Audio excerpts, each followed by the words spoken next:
Esta actitud que mencioné en el episodio pasado, en el video pasado, de Aguistol, respecto de Tlacaelel, a lo mejor ya realmente estaba muy viejo. A lo mejor ya realmente podía servir de muy poco. Pero no era necesario que muriese, ¿verdad? Definitivamente. Si es que esto es cierto. Aquí nos manejamos por rumores. Todas las fuentes han sido, las de ellos ya habían sido alteradas. Ya lo expliqué. Desde que triunfaron de los tepanecas, cambiaron la historia anterior. Por eso muchas cosas que decimos, las decimos con cierta aprehensión de que tal vez, pues sí, como decía alguien, lo más seguro es que puede que quién sabe, decía el maestro, inolvidable maestro Leopoldo Sea. Vamos a hablar de él cuando hablemos de Cortés, ojalá que no se me olvide.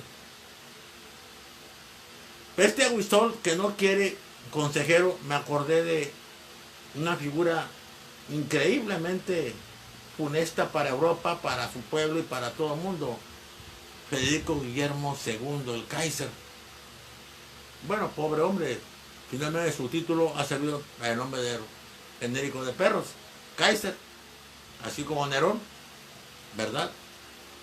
El Kaiser tenía un ministro excepcional, Bismarck, el canciller de hierro le decían. De ahí viene la dama de hierro a Margaret Thatcher. Thatcher, dice un amigo mío. Pero el Kaiser no quería gobernar con Bismarck. Él hizo un lado. No lo mató, pero lo desempleó. Y vaya que le fue mal por no oír sus consejos. El Kaiser tenía separadas a Francia y a Rusia. Mediante una política hábil diplomática, aunque él decía que la política era de hierro, de sangre y hierro, aquí usó una política muy inteligente y mantuvo separadas las dos potencias. Se unieron en la Primera Guerra Mundial y esto fue terrible para Alemania. Volviendo a Aguistol. Aguistol muere. ¿Y cuál es el panorama que existe en el mundo azteca en esa época? ¿Hay clases sociales? Sí hay. Hay clases sociales fundamentales, periféricas y emergentes. ¿Cuáles son las fundamentales? Desde luego los Pillo Pipiltin, esos descendientes de Tecucistecal, y los Macehuales o Macehualtin, estos descendientes de el que se lanzó, de Nanahuatzi, el que se lanzó y se convirtió en sol. También se lanzó todo después, pero fue la luna. Los Pilli tenían todo y ya tenían propiedad privada. Los Macehuales, los Macehualtin tenían propiedad comunal. Arreglada en cierta forma que alcanzara para los hijos. Si alguna pareja no tenía hijos, recibía hijos del que tenía muchos, para que el sistema funcionara de la mejor forma. Ambos eran aztecas, mexicas o tenochtitlan. Ya dije que aztecas es por Aztlán, mexicas es por Mexico y tenochtitlan es por Tenos y Tenochtitlan. Son los gentilicios. Ambos tienen opciones, 1000 veces más los Pipiltin. De entrada, en el arranque tienen todo. Son las que un abogado Rawls, John Rawls, maravillosa gente, preciosa, muy brillante. Una polémica con Habermas, habla de ventajas amenazantes. Tienen todo resuelto desde que nacen y desde antes que nacieron. Estas son las claves fundamentales: pillo, pipiltin y más iguales o más iguales. Pero hay clases periféricas. Estos ya no son ni aztecas, ni mexicas, ni tenoscas. Están los mayeques, no se confundan. Son jornaleros. Trabajan tierra de otros. A veces tierra de ellos, que ya no les pertenece, de la que ya fueron despojados. Son representantes de un pueblo vencido, sometido. Los más iguales viven mal, pero tienen esperanzas de progresar. Ahí está la escuela de sus hijos, el Telposcali. Pueden ascender, hay una situación meritocrática. Pero estos, los mayeques, no tienen ninguna oportunidad. No son, ya dije, ni aztecas, ni mexicas, ni tenoscas. En la escala social hay otro nivel más bajo aún. Son los tlamene, tlamama o tamen. Son los porteadores, son los cargadores. No hay animales de carga en este mundo. Estos hombres son los que cargan un mecapal en la frente, con un saco, enormes pesos. A veces no tienen ni casa donde guarecerse. Duermen desplomados, arrumbados, fatigados, consumidos en vida por un trabajo brutal, a veces a un lado de lo que utilizan para cargar los pesos. Estos menos tienen oportunidad de progresar. Están más abajo que los mayeques. Están más abajo que los jornaleros. Más abajo. El derecho azteca era duro, era severo, era un derecho represivo, muy fuerte, muy punitivo. No pensaba ni existe en la reconvención, en la readaptación, en la superación, en el cambio de conductas. Los tlacotin. Pero los aztecas no tuvieron los problemas que tenemos aquí en nuestras cárceles, todas con autogobiernos. Los que están adentro mandan, pues fíjese. Y algunas cárceles las tenemos concesionadas como negocio. Eso se hace en Estados Unidos, pero con otra situación. Aquí fue un negocio y ha sido un negocio. No les quiero decir quién, pero algunas personas estuvieron a punto de ir a prisión porque les daban comida ya casi echada a perder a los presos, porque al cabo que tenían muchos anticuerpos por el medio en que vivían. Y en una ocasión, no hace mucho, yo me acuerdo bien, hubo muertes de muchos de ellos en los cárceles del DF. Hablo de épocas muy pasadas. No estaba Peña Nieto, no estaba Calderón, no estaba Fox. Pero yo creo que igual puede pasar o puede estar pasando incluso ahorita. porque el sistema fue heredado todavía, y gracias a los amparos que han puesto, los que los usufructúan, los que los tienen, no se les ha podido remover este negocio. Los Tlatlacotl eran de dos tipos. Unos eran Tlatlacotl, o sea, primeros transgresores. Esos cubrían su falta, depende del nivel de esta. Siempre que esta fuera susceptible de ser cubierta, y encubriéndola, eran liberados. A veces no delinquían, a veces sí. Pero había los que delinquían, les ponían algo en el cuello. No había coches que chocaran unos con otros, todavía no. Pero era collera. Y se llaman, así le decimos, Tlatlacotl de collera. Eran los desahuciados. Eran los que habían vuelto a delinquir. Y la mayor parte de las veces, depende del delito, ya no tenían ninguna posibilidad de seguir sufriendo.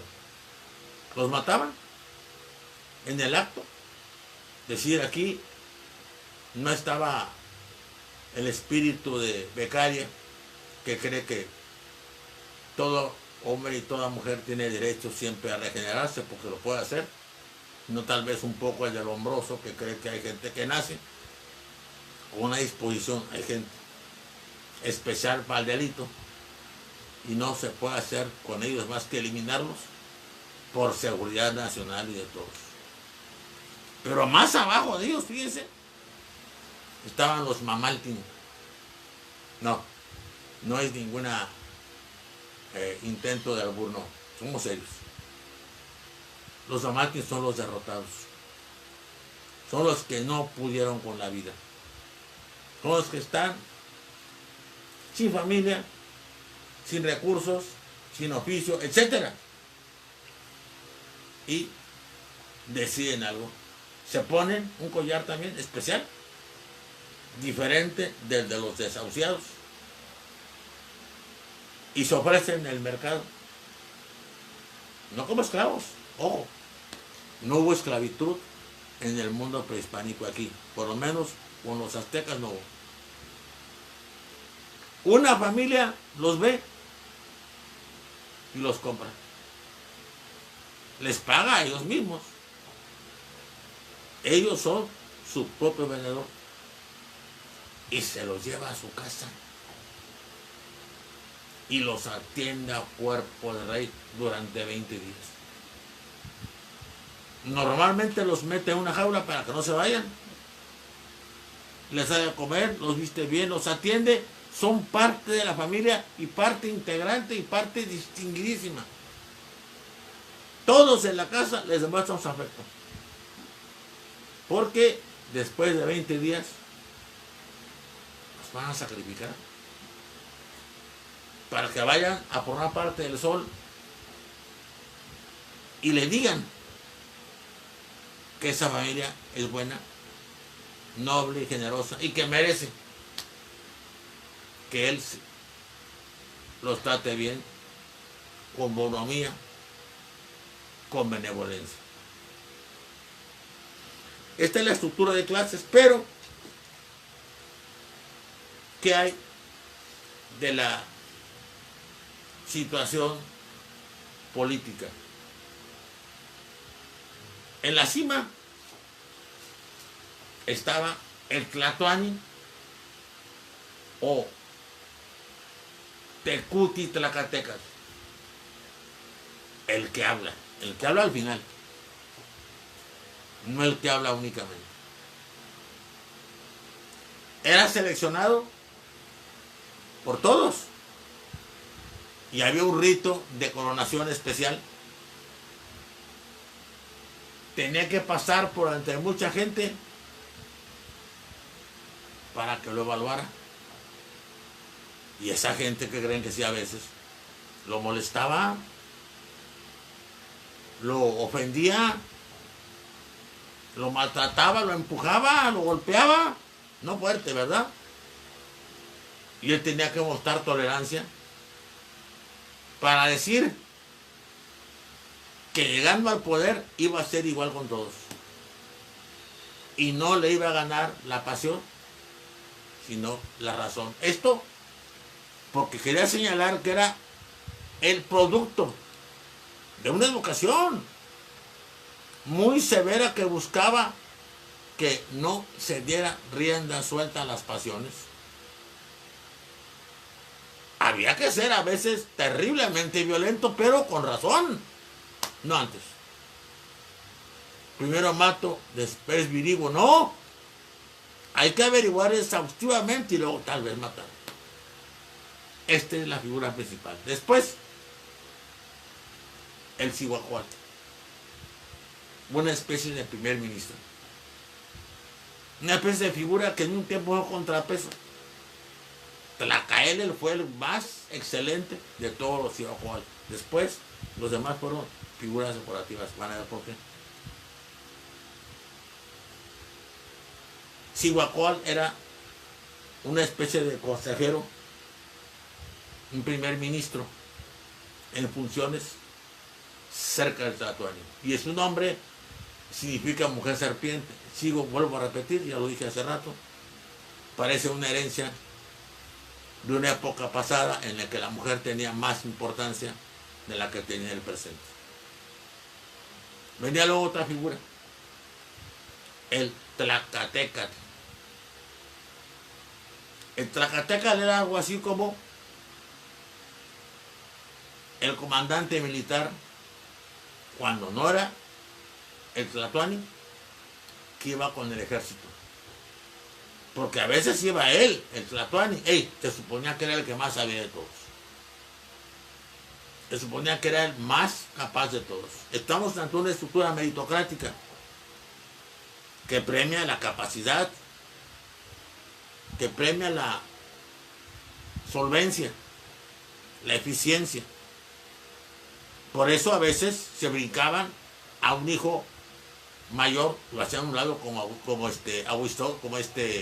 Axayaca hizo a un lado a Tizoc, que no les parecía que él tuviera la capacidad del otro hermano. En donde dejaban, las dominaciones eran diferentes. A veces eran meramente aparentes. Dominaba un lugar y le fijaban una stand de tributos. Lo que produjera ese lugar.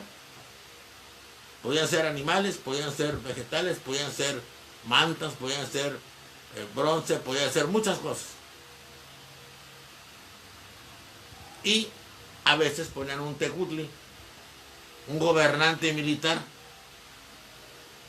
como al que tenían aquí en la Huasteca, al que descuartizaron por abusivo e hicieron el primer zacahuil de la historia. Esos tecutli estaban en contacto con, vamos a hablar, con los pochtecas, con los comerciantes. Eran como un sistema de información que te dan tanto a la cúpula exactamente de cómo estaba esa realidad social. Si había que aflojar los controles, si había que apretarlos, si había que aplastarlos o si había que premiarlos. Todo eso tenían información permanente. Si habían aumentado en riquezas, si habían aumentado en pobreza, si podían pedirles más, si había que pedirles menos porque no podían dar lo que estaban pidiendo. Y también en esta estructura de poder, entonces eran los que mandaban. Estaba el Tlacochcalcat, este era el jefe de la industria militar de aquella época, el que tenía los dardos, las macanas, las flechas, las rodelas, las armaduras, etcétera, que tenía todo el aditamiento militar controlado, también para evitar sorpresas. el Tlatoani tenía su especie de guardia personal, su especie de guardias presidenciales de él, guardias del Tlatoani, que tenían que serle leales porque tenían privilegios que los demás no tenían. Y finalmente surgió después, por eso no lo dije antes, en las clases sociales surgen dos clases emergentes: los pochtecas y los amantecas.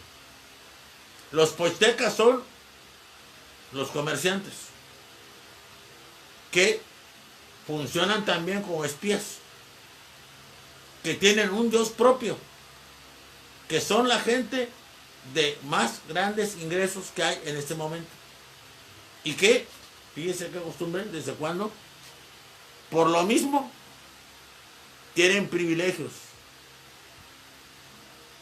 son los más cercanos ya en tiempo de Moctezuma con él. ¿Y saben qué? Como son los más ricos, no pagan impuestos. Fíjense de dónde viene esa costumbre, que aquí aprendieron también nuestros gobernantes, nuestros presidentes, de Salinas de Gortari y de Cedillo. Desde antes, desde la Madrid, empezaron a ayudar a los que no necesitaban ayuda, a los más ricachones, a quitarles impuestos, o de plano, en algunos casos no a cobrarles, a regalarles empresas del Estado, de la nación, del pueblo.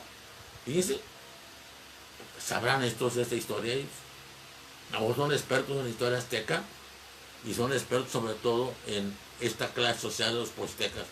Hay otra clase que era aún menos importante económicamente que los pochtecas, pero que estaba creciendo mucho más: los artesanos, los orfebres y los artesanos del arte plumario, los amantecas, los que hacen filigranas con el oro, con el jade y con la pluma, los que poco a poco se hubieran transformado, si hubiera seguido el desarrollo normal de la sociedad, en industriales. Tal vez estos hubieran desplazado del primer sitio a los comerciantes. No lo sabemos. Simplemente podemos especular. No acaba aquí todavía esta incursión sobre este pueblo, esta sociedad tan importante,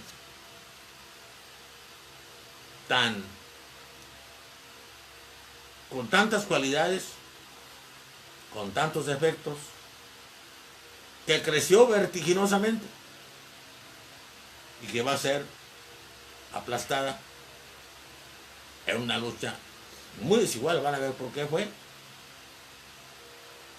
No únicamente enfrentada a una potencia que tenía armas de fuego, conocía el hierro, traía caballos, traía perros, eran veteranos de guerras incesantes en toda Europa. Los tercios españoles durante 3 siglos fueron dueños de la tierra, tenían un trabajo marino, eran la flota más marinera y más aguerrida en el mar.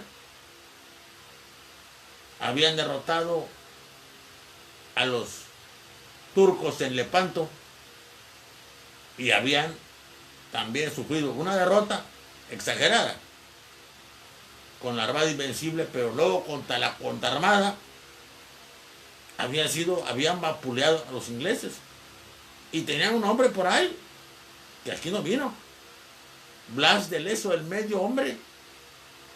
Le faltaba un ojo, un brazo y una pierna. Por eso le decían el medio hombre. Marinero español. que donde siempre que peleó contra los ingleses y contra quienes fueran, los derrotó. Vamos a dejar esto ahí. Yo quiero volver a invitarlos a que se suscriban, a que le den like, a que lo reenvíen y a que me hablen por teléfono o me manden recados. Oigo todos, leo todos. No tengo la forma de mandarles respuesta porque soy muy torpe para manejar todavía el celular. Pero estoy con ustedes y me encanta que los vean. Dios los bendiga a todos. Nos vemos mañana.